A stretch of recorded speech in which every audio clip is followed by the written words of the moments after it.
menarik ya apabila saya perhatikan apabila Datuk pegang jawatan sebagai pengarah IB sendiri pun, Datuk telah introduce pelbagai perkara yang kami rasa boleh membangunkan IB pada peringkat itu.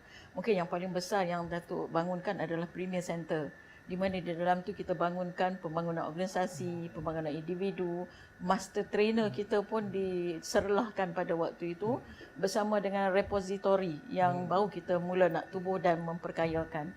Jadi pada masa yang sama saya nampak di dalam KPM pun Datuk cuba buat perkara yang sedemikian. So selain daripada PPPM yang Datuk ada kesinambungan daripada pemimpin yang terawal, agaknya apa yang agak terbesar sumbangan Datuk dalam KPPM sebagai KPPM? Ya, kalau kita lihat secara keseluruhan ya, kalau kita secara keseluruhan masalah besar kita di sistem pendidikan, dalam sistem pendidikan kita, halangan terbesar kita yang sejak saya jadi cikgu pun, yang saya jadi cikgu sampai ke atas itu ialah orientasi pendidikan kita adalah orientasi peperiksaan.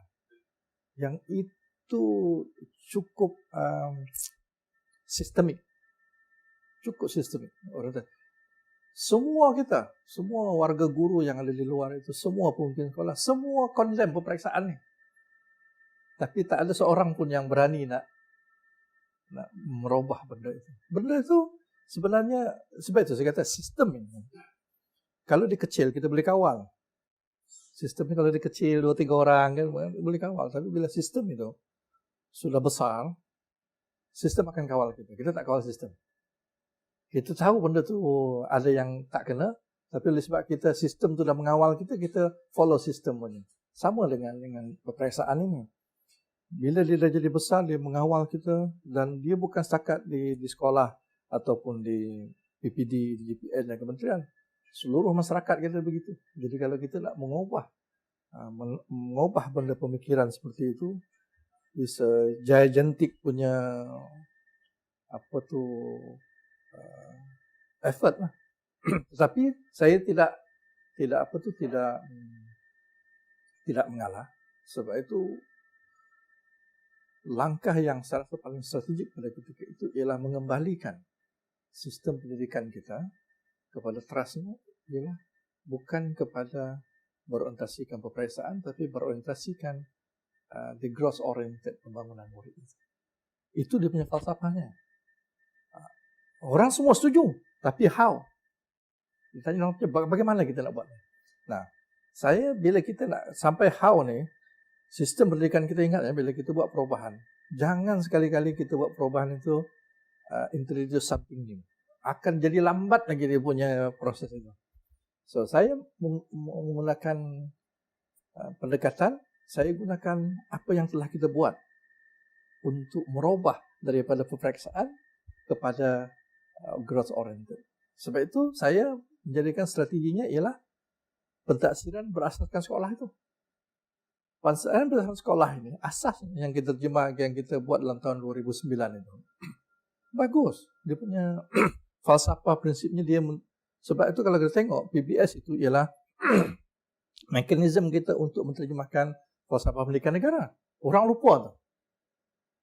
Sebab itu asasnya PBS itu, pembelajaran sekolah itu bagus sebab dia memberikan assessment yang menyeluruh kepada murid itu. Di sinilah asas untuk kita membangunkan murid itu sebagai growth oriented. Tetapi along the way PBS itu pun telah dikuasai oleh peperiksaan. Siapa buat? Kita pun tak tahu siapa buat. Sebab sistem itu telah mengatur sedemikian rupa. Dan sebab itu kalau kita perhatikan, akhirnya PBS itu tidak tertonjol, tetapi yang tertonjolnya ialah salah satu dari unsur PBS itu ialah pentaksiran sekolah itu. Ataupun pentaksiran peperiksaan UPSR itu. Dahlah begitu, UPSR itu pula diwar-warkan menjadi suatu benda yang cukup besar. Jadi saya rasa, jadi sebab itu bila saya bercakap tentang growth oriented itu, saya kata kita dah ada mekanismenya. Kita perkukuhkan, kita perbaiki mekanisme. Dan ingat ya, langkah pertama saya bila saya pegang jawatan KPPM, langkah pertama ialah saya umum di Perak pada ketika itu, saya tidak menggunakan grade purata sekolah sebagai asas untuk mengukur sekolah dan juga untuk mengukur kualitas PPD dan juga GPM. Saya pun tidak tahu di mana mulanya grade purata sekolah ini adalah menjadi asas untuk mengukur kecemerlangan. Even kalau kita ingat 70%, 30%, ingat kan masa itu ada band itu kan dah salah lah. Dan saya sebut banyak kali. Saya dulu masa di IB pun kita dengan kita punya head count, ingat apa? Dia ni kepala head count dulu ni. Dan saya pun di antara, tetapi saya kata head count pada ketika itu dia punya falsafahnya bukannya untuk peperiksaan. Head count itu ialah untuk kita mengenal pasti pelajar-pelajar di mana dia punya kelompoknya, dan kita treatment kita bersesuaian dengan pelajar itu. Jadi tak ada kaitan dengan peperiksaan pun, dia assessment, tetapi digunakan head count itu sebagai cara untuk meningkatkan berapa banyak pelajar dapat A, berapa A. Jadi begitu. Jadi saya tengok, bila saya tengok balik keseluruhan perubahan ini, saya dapati the culprit, istilah culpritnya ialah kerana GPS. GPS itu mengukuhkan orientasi peperiksaan. Jadi ini kesempatan pada saya sebagai KPPM, kalau saya nak mengembalikan semula kepada pertumbuhan pelajar itu sebagai asas kita, bukan kepada peperiksaan, ialah kita cari dia punya root-nya. Salah satu root-nya adalah GPS. Jadi saya umumkan tidak ada GPS. Grade purata sekolah itu saya bukan tidak ada tapi saya tidak jadikan sebagai asas untuk mengukur kualiti sekolah. Dan ingat ya, GPS ini dia bukan mengukur murid, dia mengukur sekolah. Jadi dia bertentangan dengan prinsip. Sebab GPS ini dia dipanggil, kita puratakan dia. Jadi maknanya differentiation individual murid itu tak diambil kira.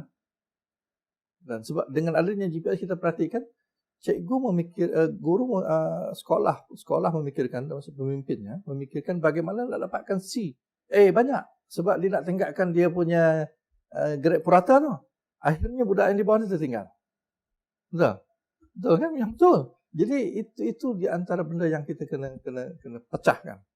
Sebab itu pengumuman OPSR pada tahun 2017 tu, saya tak sebut pun pasal GPS ini. Tapi saya highlight pentaksiran berasaskan sekolah yang 4 itu. Itu di antara langkah pertama saya untuk mengembalikan semula sistem pendidikan kita, meletakkan peperiksaan itu pada tempatnya, bukan sampai tahun 1 pun peperiksaan. So, jadi nampak tak? Okay.